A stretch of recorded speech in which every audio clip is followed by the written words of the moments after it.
دعا کے بارے میں کچھ بات کروں گا کہ ہم لوگ دعاؤں سے بہت زیادہ غافل ہیں۔ اللہ تعالیٰ نے قرآن مجید میں دعا کے بارے میں فرمایا ادعوا ربکم تضرعا وخفیا، اپنے رب کو پکارو عاجزی کے ساتھ اور چپکے سے۔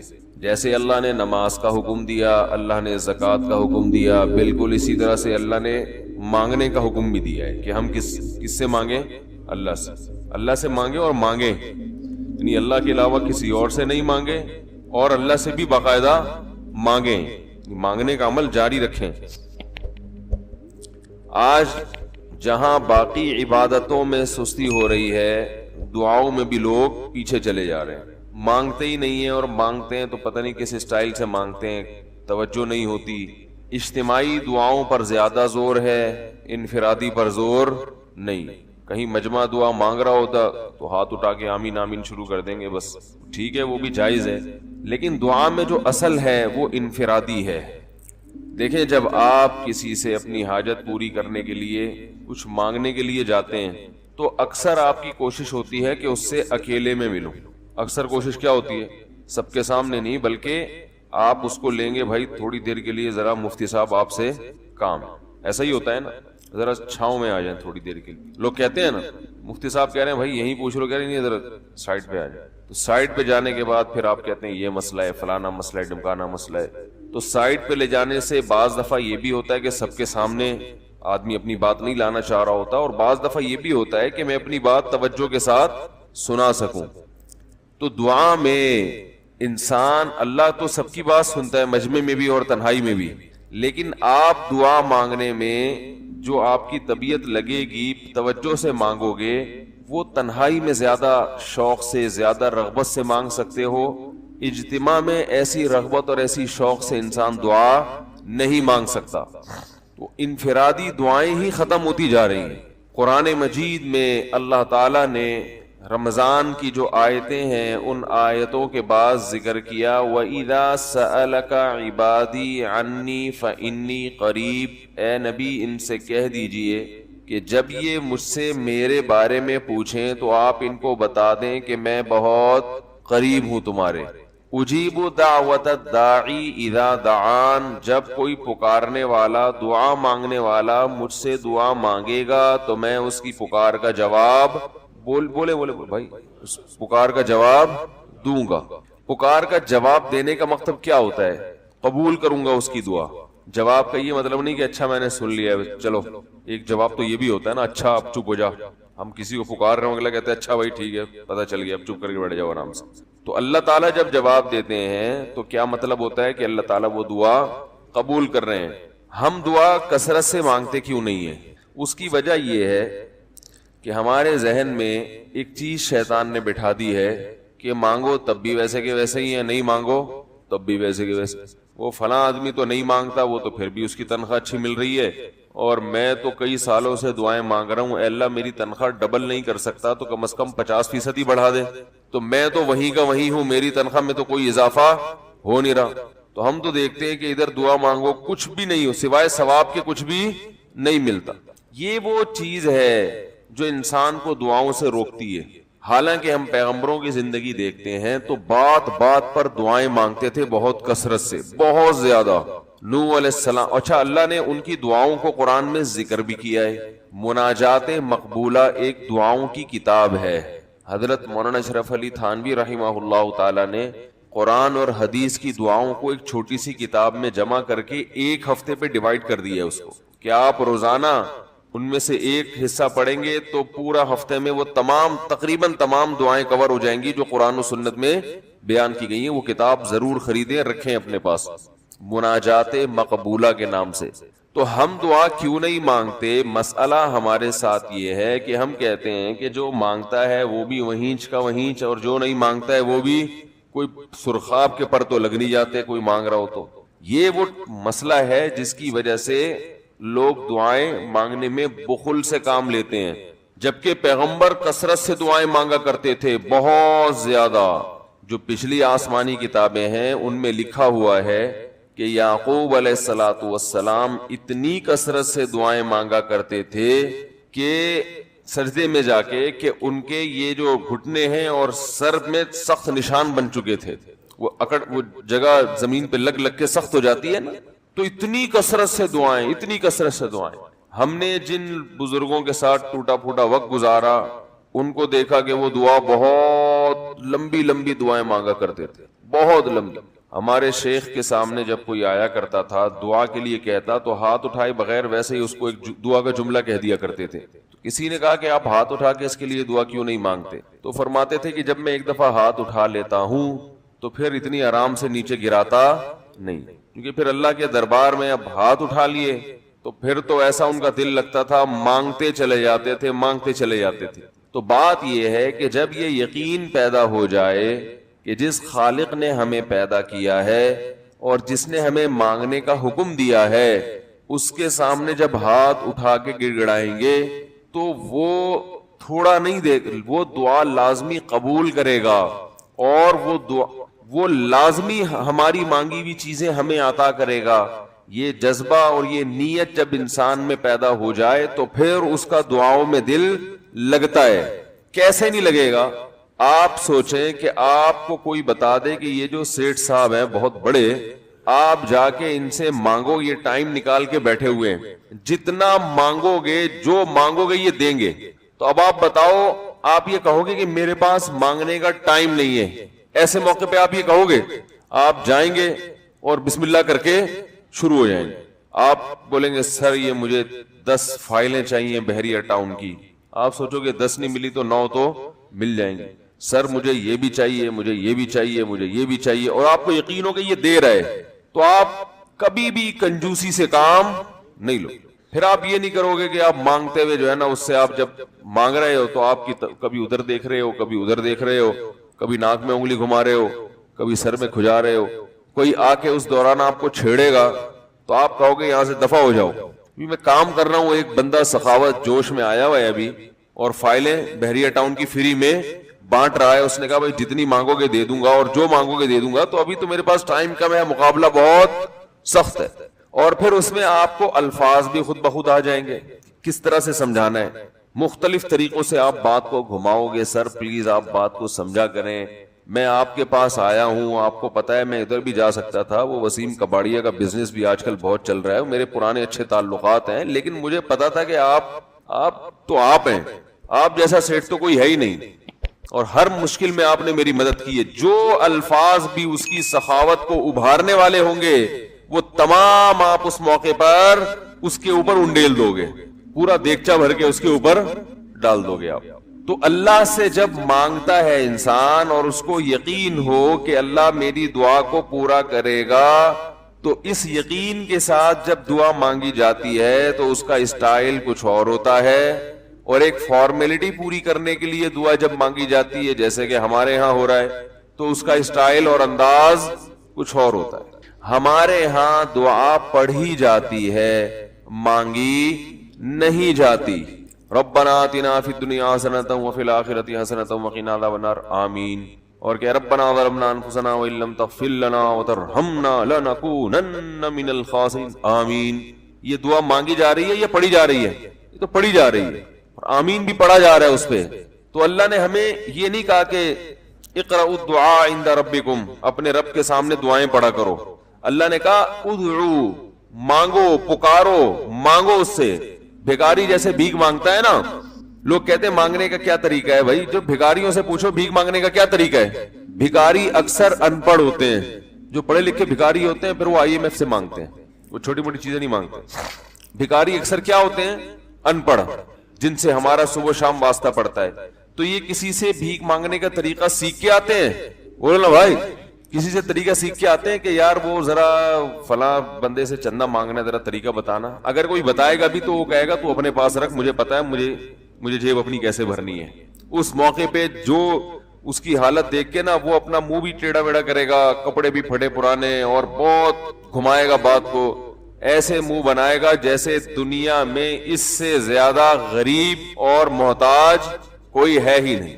سحری پانی سے کی ہے میں نے, گھر میں بچے بھوک سے بھلک رہے ہیں, ایسی کہانیاں سنائے گا, ایسی کہانیاں سنائے گا.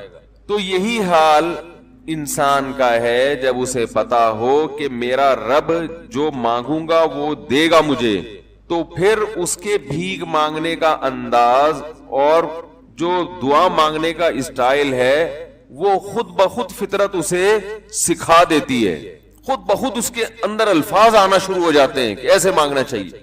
لیکن پرابلم یہ ہے، مسئلہ یہ ہے کہ دل میں یہ بات بیٹھ چکی ہے کہ قبول نہیں ہو رہی. عجیب حدیث ہے، رسول اللہ صلی اللہ علیہ وسلم نے ارشاد فرمایا کہ اللہ بندے کی دعا قبول کرتے رہتے ہیں، وہ مانگتا رہتا ہے قبول ہوتی رہتی ہے، وہ مانگتا رہتا ہے قبول ہوتی رہتی ہے، یہاں تک کہ ایک وقت ایسا آتا ہے کہ بندہ یہ کہتا ہے کہ میں مانگ رہا ہوں قبول تو ہو نہیں رہی. تو جب یہ کہتا ہے تو اس وقت قبول کرنا بند کر دیتے ہیں اللہ تعالیٰ. اللہ کہتے ہیں کہ اگر تو یہ سمجھ رہا ہے کہ قبول نہیں ہو رہی تو اب نہیں ہوگی. اب عجیب بات ہے یا نہیں ہے یہ حدیث؟ بھائی وہ بندہ کئی سال سے دعائیں مانگ رہا تھا اور پھر آخر میں آ کے کہتا ہے کہ قبول تو ہو نہیں رہی، تو ظاہر ہے کچھ نہیں ہو رہی ہوگی تبھی تو کہہ رہا ہے نا. اس کو ایسا لگ رہا ہوگا کہ قبول نہیں ہو رہی. بھائی اس کو یہ لگ رہا ہوگا کہ نہیں، جو چیزیں مانگ رہا ہوں وہ تو مل نہیں رہی، تو تبھی تو وہ کہتا ہے کہ قبول نہیں ہو رہی. تو سوال پیدا ہوتا ہے پھر اللہ قبول کرنا بند کیوں کر دیتے ہیں؟ اللہ تعالیٰ جب دعائیں قبول کرتے ہیں تو اس کا انداز وہ نہیں ہوتا جیسے ایک عام انسان جب کسی کو بھیک دیتا ہے. ایک عام فقیر جب آپ کے پاس آئے گا، آپ سے بھیک مانگے گا، 100 روپے دے دو، 20 روپے دے دو، آپ اٹھا کے 100 نہیں تو 10-20 تو پکڑا دیتے ہیں اس کو، تو وہ یہ سمجھتا ہے کہ میری دعا کیا ہو گئی؟ قبول. لیکن اللہ تعالیٰ اس طرح دعا نہیں قبول کرتے. اگر اللہ اس طرح سے دعائیں قبول کرنا شروع کر دیں تو پھر یہ معاملہ غیب کا نہیں رہے گا. ادھر آپ نے دعا مانگی، اے اللہ میرے کاروبار کو بڑھا دے، لیلۃ القدر میں رو کے دعا مانگی، اور صبح صادق کے وقت آپ کا فون آیا کہ آپ کا کنٹینر کسٹم والوں کے شر سے محفوظ ہو گیا ہے، سمجھ میں پاس ہو گیا وہ، اور آپ کی چیز ڈبل قیمت پہ بک گئی ہے. پھر آپ نے دعا مانگی، اے اللہ تیری رحمت اس وقت جوش میں آئی ہوئی ہے، تو ایسا کر میرا بچہ بھی پاس ہو جائے، اس کے نمبر اچھے آ جائیں. ادھر فون آیا کہ آپ کا بچہ پہلی پوزیشن سے کامیاب ہو گیا. پھر آپ نے کہا آج اللہ کی رحمت بہت جوش میں آئی ہوئی ہے، اے اللہ میری بیوی بھی ٹھیک ہو جائے. تو بیگم صاحبہ کا فوراً فون آ گیا کہ میں ٹھیک ہو گئی ہوں، ہے بھائی میں ٹھیک ہو گئی. اے اللہ ساس صاحبہ بہت دنوں سے آگے بیٹھی ہوئی ہیں، جانے کا نام نہیں لے رہی، فون آ گیا کہ میں چلی گئی. اس طرح سے اگر دعائیں قبول ہونا شروع ہو جائیں تو میرے بھائی پھر یہ سارے کافر، یہ سارے لبرل لوگ جو اللہ کو مانتے ہی نہیں ہیں، یہ دنیا کا ہر کام چھوڑ کے مصلی بچھا لیں گے اور دعاؤں کو فوکس کرنا شروع کر دیں گے. دعا قبول ہوتی ہے مگر اس شخص کی جو اللہ پر غیب پر ایمان رکھتا ہے، جسے دعا قبول ہوتی ہوئی نظر نہیں آتی مگر وہ یقین کرتا ہے کہ دعا قبول ہو رہی ہے. صرف اس شخص کی دعا قبول ہوتی ہے، اس کے علاوہ کسی کی قبول نہیں ہوتی. بہت مشکل ہے بھائی سمجھانا. دعا سب کی قبول ہوتی ہے کا مطلب پتہ ہے؟ سب کی مطلب ان سب کی کہ جو یہ یقین رکھتے ہیں کہ قبول ہوتی بھی نظر نہیں آ رہی پھر بھی قبول ہو رہی ہے، ان لوگوں کی قبول ہوتی ہے دعا. حدیث سے پتہ چلتا ہے. اور اصل میں دعا مانگتے ہی یہی لوگ ہیں. اب آپ کہیں گے بھائی نظر تو آ نہیں رہی، جب میں جو چیز مانگ رہا ہوں وہ مل نہیں رہی، تو کیا ایسے قبول کا کرنا کیا ہے بھائی؟ یہ تو صرف مشورے مل رہے ہیں ہمیں کہ پھر بھی مانگتے رہو. تو ہم نے وہ ایک فقیر تھا نا، ایک سیٹھ صاحب کے پاس آیا، کہنے لگا کہ بھائی ذرا کچھ پیسے مل جائیں گے، گھر میں ضرورت ہے. تو اس نے کہا اتنے ہٹے کٹے ہو کے بھیک مانگتے ہو، شرم نہیں آتی؟ تو اس نے کہا فی الحال میں نے آپ سے بھیک مانگی ہے، مشورہ نہیں مانگا. جب مشورہ مانگوں تو اس وقت مشورہ دے دینا کہ بھیک مانگنا میرے لیے مناسب ہے یا نہیں ہے. بھائی ابھی میں آپ سے پیسے مانگ رہا ہوں مشورے کے لیے، پھر کوئی اور ٹائم انشاءاللہ رکھ لیں گے، اس میں آپ سے مشورہ لوں گا کہ میرے جیسے آدمی کو بھیک مانگنا مناسب ہے یا نہیں. تو آپ کے ذہن میں بھی یہ خیال آ رہا ہوگا کہ ہم اللہ سے دعا مانگتے ہیں اور اللہ کی طرف سے جو چیز جو ہم مانگ رہے ہیں وہ تو مل نہیں رہی، بلکہ اللہ کی طرف سے مشورے مل رہے ہیں کہ مانگتے رہو قبول ہو رہی ہے. تو ہوتی بھی تو نظر نہیں آ رہی. کیا خیال ہے بھائی؟ ہوتی قبول ہوتی بھی نظر تو نہیں آ رہی. تو یاد رکھیں دعا تو لازمی قبول ہوتی ہے. اگر آپ کو قبول ہوتی بھی نظر نہیں، دعا قبول ہونے کے انداز مختلف ہیں. اللہ تعالیٰ کے جس طرح سے قبول کرتے ہیں نا، وہ عام لوگوں کی طرح نہیں آپ کو چیزیں پکڑا دیتے. یہ تو غیب سے معاملہ ختم ہو جائے گا. اللہ کی حکمت کا تقاضا یہ ہے کہ اس طرح سے قبول کروں کہ قبول ہو مگر اس کو پتا نہ چلے. کیونکہ وہ اللہ کا دربار ہے, اس کی کچھ قیمت ہے کہ وہ ہر ایک کو مانگنے کی توفیق نہیں دیتا. بھائی آپ نے کبھی دیکھا کہ کوئی سیٹ ایسے ہی دکان کھول کے بیٹھ جائے کہ آؤ جو مانگو میں دوں گا؟ ایسے تو کیا ہوگا کہ پورا نظام خراب ہو جائے گا نا. پھر آپ 10 فائلیں تھوڑی مانگیں گے, پھر تو آپ کہیں گے پورا بحریہ ٹاؤن میرے حوالے کر دو, پھر تو آپ یہ کریں گے نا. یہ تو میں نے ایک مثال دی تھی. عملاً ایسا نہیں ہوتا. عملاً وہی آ کے بیٹھے گا اور وہی آپ کو پیشکش کرے گا کہ اس کے کچھ اصول اور ضابطے ہوں گے, ان قواعد پہ آپ پورے اترتے ہوگے تو آپ کو وہ گھسنے دے گا. اللہ کے بھی کچھ اصول اور ضابطے ہیں, ساری دعائیں قبول کرے گا, جو مانگو گے صرف اتنا نہیں بلکہ بڑھا کے دے گا. لیکن اصول یہ ہے کہ اللہ کہتے ہیں کہ جب میں دوں گا تو نظر نہیں آئے گا, مگر یقین رکھنا ہے کہ کیا کر رہا ہوں, میں دے رہا ہوں, پھر دیتا رہوں گا میں. پھر بات وہیں آگے کھڑی ہو جاتی ہے کہ ایسے دینے کا کیا فائدہ کہ ہماری سمجھ میں نہیں آ رہا کہ پتہ نہیں کیسے دے رہا ہے اللہ تعالیٰ. تو یاد رکھیں اللہ تعالیٰ کے دینے کا انداز تھوڑا مختلف ہے. وہ کیا ہے؟ بعض مرتبہ جو چیز مانگ رہے ہوتے ہیں اللہ وہی چیز آپ کو دے دیتا ہے, اور ایسا بھی ہوتا ہے. ہمیشہ ایسا تو نہیں ہوا ہوگا کہ جو چیز مانگی اور نہیں ملی ہو. کئی بار ایسا ہوا ہے کہ جو مانگا وہ اللہ نے دے دیا, فوراً مسئلہ حل ہو گیا. بعض دفعہ بلکہ اس سے بھی پہلے کا اسٹیپ, بسا اوقات تو آپ دعا مانگ ہی نہیں رہے ہوتے, آپ اس کو دعا سمجھ رہے ہوتے ہو, لہذا اس میں وہ جان ہوتی نہیں ہے, تو قبولیت کا پھر سوال ہی پیدا نہیں ہوتا. آپ دعا پڑھ رہے ہوتے ہو, مانگ رہے نہیں ہوتے. تو اللہ نے تو دعائیں قبول کرنے کا کہا ہے, دعائیں پڑھنے پر کہا ہو, وعدہ کیا ہو, ایسا ہمارے علم میں کوئی حدیث نہیں ہے. دیکھیں یونس علیہ السلام جب مچھلی کے پیٹ میں تھے تو یونس علیہ السلام کو اپنی خطا کا احساس ہوا کہ میں اللہ کی پرمیشن کے بغیر اپنی قوم کو چھوڑ کے آ گیا ہوں. ان کو احساس ہو گیا, تبھی اللہ نے مجھے مچھلی کے پیٹ میں ڈال دیا ہے. تو اب آپ نے مچھلی کے پیٹ میں جا کے یہ دعا مانگی, لا الہ الا انت سبحانک انی کنت من الظالمین. اے اللہ تیرے سوا کوئی عبادت کے لائق نہیں ہے, سبحانک تو ہر عیب سے پاک ہے, تو نے جو مجھے مچھلی کے پیٹ میں ڈال دیا تو یہ تیری غلطی نہیں ہے, تو ہر عیب سے پاک ہے. انی کنت من الظالمین, میں ہوں ظلم کرنے والا اپنی جان پہ, مجھ سے غلطی ہوئی ہے. اللہ تعالیٰ کو آپ کا یہ مانگنا اتنا پسند آیا کہ مچھلی کو حکم دیا کہ ان کو ساحل پر اگل دو. اور نہ صرف یہ کہ مچھلی نے آپ کو ساحل پہ ڈالا, وَأَنبَتْنَا عَلَيْهِ شَجَرَةً مِّن يَقْطِينٍ, یقطین کوئی درخت تھا وہ بھی اللہ نے اگا دیا دھوپ سے بچانے کے لیے. لیکن جب مصیبتوں میں ہم یہ کلمہ پڑھتے ہیں لا الہ الا انت سبحانک انی کنت من الظالمین, تو ہم یوسف علیہ السلام والے جذبے سے یہ کلمے میں جو الفاظ ہیں وہ مانگتے نہیں ہیں بلکہ ہم یہ کلمہ پڑھتے ہیں. سمجھ رہے؟ پڑھنے کی بھی برکتیں ہوتی ہیں, میں اس کا منکر نہیں ہوں, لیکن ہمارے جو ورڈنگ ہوتی ہے نا وہ مانگنے کا اسٹائل نہیں ہوتا.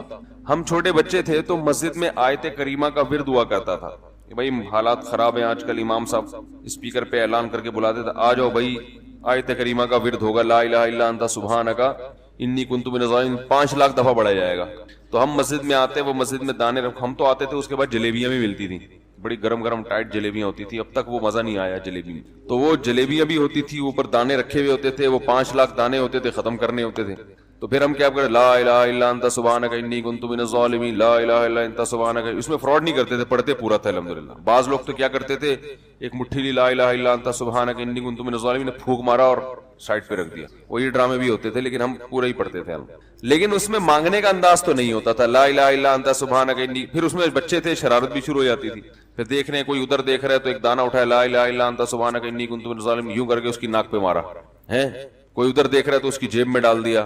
تو یہ دعا مانگی جا رہی ہے, یہ تو پڑھی جا رہی ہے, ایک فارمیلٹی ہے کہ 5 لاکھ پورے کرنے ہیں, اس کے بعد جلیبی کھانا ہے اور نکلنا ہے. تو آج بھی ایسا ہی ہو رہا ہے. امام صاحب دعا مانگتے ہیں, لوگ کہتے ہیں یار چلو جب نماز پڑھ لی, 4 رکعتیں پڑھ لی, سلام بھی پھیر لیا, تو اس میں کیا جا رہا ہے, یہ بھی پورا ہی کر لو. ایسا ہی ہوتا ہے نا, یہ بھی پورا ہی کر لو, آمین آمین کہہ لیں گے. امام صاحب ڈرائیور ہیں, ہم پیچھے مقتدی ہیں, تو جہاں اتاریں گے وہیں اتریں گے ہم لوگ, پہلے تو نہیں اتر سکتے. تو یہ ایک لوگوں کے ذہن میں تصور ہے. نبی صلی اللہ علیہ وسلم نے فرمایا اللہ ظاہر قلب کے ساتھ دعا کی طرف توجہ نہیں دیتے. ظاہر قلب کا مطلب آپ کا دل حاضر نہیں ہو, کچھ اور سوچ رہے ہو, اور ادھر سے آپ نے ویسے ہی ایک فارمیلٹی پوری کرنے کے لیے. اللہ کہتے ہیں کہ جب تو مانگنے میں مخلص نہیں ہے تو میں تجھے کیوں دوں. تو مانگنے میں ہی مخلص نہیں ہے. تو بعض دفعہ بلکہ اکثر ایسا ہوتا ہے کہ ہماری دعا میں جان ہی نہیں ہوتی. آدم علیہ السلام کو جب جنت سے نکالا گیا تو پریشان تھے, بے چین تھے, مضطرب سے, میں کیا کروں کہ اللہ مجھ سے خوش ہو جائے. اس بے چینی میں الفاظ نہیں آ رہے سمجھ میں. فَتَلَقَّى آدَمُ مِن رَبِّهِ كَلِمَاتٍ, اللہ فرماتے ہیں اللہ نے آدم کے دل میں کلمات ڈال دیے ان کی بے چینی کو دیکھ کر کے اس طرح سے مجھے مانگو. جب انسان اخلاص کے ساتھ دعا مانگتا ہے تو الفاظ کا القاء کہاں سے ہوتا ہے؟ اللہ کی طرف سے وہ القاء ہونا شروع ہوتا ہے. اللہ کہتے ہیں اس طرح سے مانگ. حضرت حکیم اختر صاحب رحمہ اللہ تعالیٰ نے ایک واقعہ بیان کیا. فرمایا کہ ایک شخص نے حرم میں, انہوں نے دیکھا یا کسی اور بزرگ نے دیکھا کہ حرم میں ایک شخص اللہ سے دعا مانگ رہا ہے گناہوں کی معافی کے لیے, اور اللہ سے کہہ رہا ہے کہ اے اللہ اگر تو میرے گناہ معاف کر دے گا تو بھی خوش ہوگا, اور تیرے حبیب محمد صلی اللہ علیہ وسلم بھی خوش ہوں گے کہ ایک آدمی کی بخشش ہو رہی ہے, اور تیرا یہ بندہ بھی خوش ہو جائے گا. اور اگر معاف نہیں کرے گا تو بھی خوش نہیں ہوگا, کیونکہ اللہ کو جہنم میں ڈال کے وہ خوشی تو ہوتی نہیں ہے بندوں کو, اور تیرے حبیب محمد صلی اللہ علیہ وسلم کو پتا چلے گا وہ بھی خوش نہیں ہوں گے, اور میں بھی خوش نہیں ہوں گا. شیطان خوش ہوگا جو تیرا دشمن ہے. اب خود سوچ لے تو اپنے دشمنوں کو خوش کرنا چاہتا ہے, یہ اتنے سارے ہیں بھائی, اتنے سارے دوست ہیں تیرے, ان کو ناراض کر کے تو خوش کس کو کر رہا ہے؟ اپنے تو جو تیرا بھی دشمن ہے, میرا بھی دشمن, اور تیرے حبیب محمد صلی اللہ علیہ وسلم کا بھی دشمن ہے. تو دیکھو کیسے الفاظ ہیں اس کے. تو ایسا کہ بظاہر بخشش کے علاوہ کا آپشن چھوڑا ہی نہیں. کیا خیال ہے؟ حجاج ابن یوسف بڑا ظالم تھا, بڑا ظالم. موت کا جب وقت آیا تھے, یہ لوگ ایمان والے, چاہے ظالم تھے, بدعمل تھے, لیکن اللہ پر ایمان بہرحال رکھتے تھے. ان کو پتا تھا کہ میں غلط کر رہا ہوں. جب موت کا وقت آیا تو کہنے لگا کہ اے اللہ لوگ کہتے ہیں کہ تو مجھے نہیں بخشے گا, لوگ کہتے ہیں کہ میرے جیسے گناہگار کو تو نہیں بخش سکتا. بڑے عجیب الفاظ ہیں, اللہ کی رحمت کو جوش دلا رہا ہے کہ تو ایسا کر کے دکھا دے, یعنی کچھ ایسا کر کے دکھا دے کہ جو تیرے بارے میں لوگ گمان کر رہے ہیں وہ گمان کیا ہو جائے. یہ بالکل ایسے ہے جیسے کوئی بہت بڑا سیٹ ہو, آپ اس سے بہت زیادہ بڑا قرضہ مانگنے کے لیے جائیں جو کہ عام طور پر نہیں ملتا, لیکن آپ اس کو جوش دلا رہے ہو کہ لوگ کہتے ہیں کہ تو اتنا بڑا قرضہ نہیں دے سکتا, تو آج تو اپنی سخاوت دکھا دے کہ میں اتنا بڑا قرضہ بھی دے سکتا ہوں. تو مرتے ہوئے کیا کہنے لگا کہ اللہ یہ پبلک کہہ رہی ہے کہ تو مجھے نہیں بخش سکتا, یعنی یہ تیری رحمت کو چیلنج کر رہی ہے کہ اتنے بڑے گناہگار کو نہیں بخشے گا اللہ. تو آج کیا کر لے, تو یہ دکھا دے اپنی رحمت سے کہ میں اتنے بڑے گناہگار کو بھی معاف کر سکتا ہوں. اب پتہ نہیں اللہ نے معاف کیا نہیں کیا, وہ تو اللہ کا معاملہ اور حجاج بن یوسف کا معاملہ, لیکن علماء کہتے ہیں یہ اس نے الفاظ بڑے ڈینجرس کہے ہیں مرتے وقت. ڈینجرس کا مطلب یعنی دوسرے معنی میں ایسے ہے کہ اس نے اللہ کی عرش کو ہلا دیا ہوگا. اللہ کو مانگنا اتنا پسند ہے. پہلی بات تو یہ ذہن میں رکھیں کہ اس سے بڑی کوئی عبادت نہیں ہے دعا سے, اور دعا سے مشکل کوئی عبادت نہیں ہے. نماز پڑھنا آسان ہے, زکوٰۃ دینا آسان ہے, روزہ رکھنا بھی آسان. سب سے مشکل کام کیا ہے؟ دعا مانگنا. اسی وجہ سے ہم نے جن لوگوں کو دیکھا کہ وہ واقعی دیندار ہیں, اللہ والے ہیں, ہم نے صرف انہی کو دعائیں مانگتے ہوئے دیکھا ہے. عام لوگوں کو ہم نے دعاؤں کو اتنا فوکس کرتے ہوئے نہیں دیکھا. وہ دوسری چیزوں کو زیادہ فوکس کرتے ہیں, دعاؤں پہ زیادہ زور نہیں ہوتا ان کا. وظیفوں پہ تو ہوگا صبح شام, یہ والا اتنی دفعہ, وہ والا اتنی دفعہ, وہ بھاگ گئی واپس آ جائے اس کے لیے اتنی دفعہ, وہ جا نہیں رہی اس کے لیے اتنی دفعہ. یہ وظیفوں پہ تو ہوگا زور. ایسے ہوتا ہے نا ہاتھ اٹھا کے اللہ سے گڑگڑا کے مانگا جائے, یہ چیزیں کم. میں جب حج پہ گیا تو اپنے شیخ مرشد کے ساتھ تھا. پہلے ہی ہم نے ان کو دیکھا تھا بہت زیادہ دعائیں مانگتے ہیں, وہ بہت زیادہ ان کو دعاؤں میں دل لگتا ہے, بہت دعائیں مانگتے ہیں. تو مجھے کسی نے بتایا کہ یہ جب بیت اللہ کو دیکھتے ہیں تو اتنی لمبی دعا مانگتے ہیں کھڑے کھڑے کہ تم ان کے ساتھ ٹھہر نہیں سکتے. میں نے کہا کیوں نہیں ٹھہر سکتے, ہم جوان ہیں, ان کی عمر زیادہ ہو گئی اور ان کو کچھ بیماریاں بھی ہیں. تو میں نے کہا ہو جائے مقابلہ پھر, ٹھیک ہے, دیکھتے ہیں کون زیادہ لمبا ٹھہر لیتا ہے. تو جب بیت اللہ پہنچے, ان کی نظر بیت اللہ پہ پڑی, ذرا قریب گئے. یہ جو کہتے ہیں نا بیت اللہ پہ نظر پڑتے ہی وہیں ٹھہر جاؤ شروع ہو جاؤ, ایسا نہیں ہے. بیت اللہ پہ اگر نظر پڑی ہے آپ کی تو کوئی بات نہیں, اور قریب چلے جائیں. کوئی دوسرا عمل کرنے سے پہلے دعا مانگیں. پہلی نظر کا مطلب یہ ہوتا ہے کہ جب نظر پڑی ہے تو اب طواف شروع کرنے سے پہلے یا کوئی دوسرا عمل کرنے سے پہلے آپ جا کے دعا مانگیں. تو وہ دور سے نہیں بلکہ جتنا قریب جا کے مانگیں اتنا زیادہ اچھا. لوگ کیا کرتے ہیں, یوں منہ نیچے کر کے جا رہے ہوتے ہیں کہ پہلی نظر پڑ گئی تو پھر دعا کا موقع نکل جائے گا, تو یوں ٹکرا بھی جاتے ہیں. کچھ نہیں ہوتا, نظر پڑ جائے تو اور تھوڑا قریب جائیں, قریب جا کے دعا مانگیں. تو ان کو ہم نے دیکھا کہ انہوں نے دعا مانگنا شروع کی, میں بھی کھڑا ہو گیا ساتھ میں, ہم نے کہا چلو ہم بھی مانگتے ہیں. تو وہ اتنی دیر تک حالانکہ کمر میں بھی تکلیف, بیماریاں بھی ہیں, شوگر بھی ہے, تو بالآخر میں نے ہتھیار ڈال دیا. میں نے کہا میں اتنی دیر کھڑا نہیں ہو سکتا. اور میں پھر اب بیٹھتے ہوئے شرم بھی آ رہی تھی کہ وہ بولیں کہ میری عمر زیادہ ہے اور یہ دیکھو ابھی جوان, شادیاں تو کرتا رہتا ہے, تو یہ کیا شادیاں کرے گا جو کھڑا نہیں ہو سکتا اتنی دیر. تو وہ اتنی دیر ہو گئی تو میں بیٹھ گیا واقعی. تو کئی ایسے ہمارے اکابر گزرے ہیں, بزرگ گزرے ہیں, 1 گھنٹہ 2 گھنٹہ 3 گھنٹہ مرکز میں, تبلیغی مرکز میں کسی نے بتایا کہ ایک بزرگ کو میں نے دیکھا صبح اشراق کے وقت دعا مانگنا شروع کی ہے اور ظہر کی نماز میں اٹھے. اشراق کے وقت دعا مانگنا شروع کی اور کب اٹھے؟ یہ وہ لوگ تھے جن کا دعاؤں میں دل لگتا تھا. اب بتائیں دعا مشکل عبادت ہے یا نہیں؟ حضرت عمر رضی اللہ تعالی عنہ کا قول ہے, فرماتے ہیں کہ مجھے اس بات کی پرواہ نہیں ہوتی کہ میری دعا قبول ہو رہی ہے کہ نہیں ہو رہی, مجھے اس کی فکر رہتی ہے کہ دعا مانگنے کی توفیق مل رہی ہے کہ نہیں مل رہی. کیونکہ اللہ جب ناراض ہوتا ہے نا کسی سے, مانگنے کی توفیق چھین لیتا ہے اللہ تعالیٰ. اور مانگنے کی توفیق دی ہوئی, اس کا مطلب اگر ناراض ہے بھی تو اتنا زیادہ نہیں ہے, تھوڑا بہت ہے, وہ تلافی چاہتا ہے کہ آپ کر لو. مانگنے کی توفیق ملنا اس کی علامت ہے کہ اللہ اگر ناراض بھی ہے تو بہت زیادہ نہیں روٹھا ہوا, بلکہ اس نے سوری کا آپشن دیا ہوا ہے کہ چلو مانگ کے اپنا منا لو, مجھے کسی بھی طریقے سے راضی کر لو. دعا کا اس قدر فائدہ ہوتا ہے انسان کو, اس قدر فائدہ ہوتا ہے. آپ مانگنا شروع کریں, زندگی چینج ہونا شروع ہو جائے گی, آپ کی زندگی میں تبدیلی آنا شروع ہو جائے گی. جتنا تعلق اللہ کے ساتھ دعا کے ذریعے بنتا ہے, اتنا تعلق کسی اور چیز سے نہیں